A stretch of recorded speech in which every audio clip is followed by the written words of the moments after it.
রাজধানীর অভিজাত এলাকা বনানী একটি সড়কেই রয়েছে অর্ধশত রেস্টুরেন্ট। অভিযোগ আছে এর মধ্যে বেশ কয়েকটি রেস্টুরেন্টের আড়ালে চলছে সিসা লাউঞ্জের কার্যক্রম। সত্যতা জানতে একটি রেস্টুরেন্টে যাই সময় সংবাদ। ভেতরে প্রবেশ করতেই দেখা যায় বিভিন্ন বয়সী মানুষ সিসা সেবনে ব্যস্ত।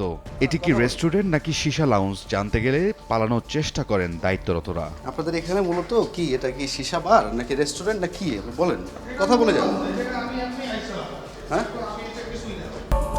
বনানীর 10 নম্বর সড়কের এই দোতলা একটি লাউঞ্জ রয়েছে যেখানে সীসা পরিচালনা করা হয় এবং আমরা যখন এখানে প্রবেশ করি তখন দেখতে পাই যে এখানকার যারা ছিলেন দায়িত্বরত তারা সবাই আমাদেরকে দেখে বের হয়ে চলে যাচ্ছেন। আমরা প্রবেশ করেছি এবং এখানে আমরা দেখতে পেয়েছি যে কিছু কিছু কামরা করা হয়েছে বেটের আদলে, বিছানার আদলে। সেখানে মূলত এখানে বসে সীসা খান, যারা এখানে আসেন তারা সীসা খান। পাশাপাশি আরও অনেক অনৈতিক কর্মকাণ্ড হয় বলে আমরা যে বিষয়টি অভিযোগ পেয়েছি।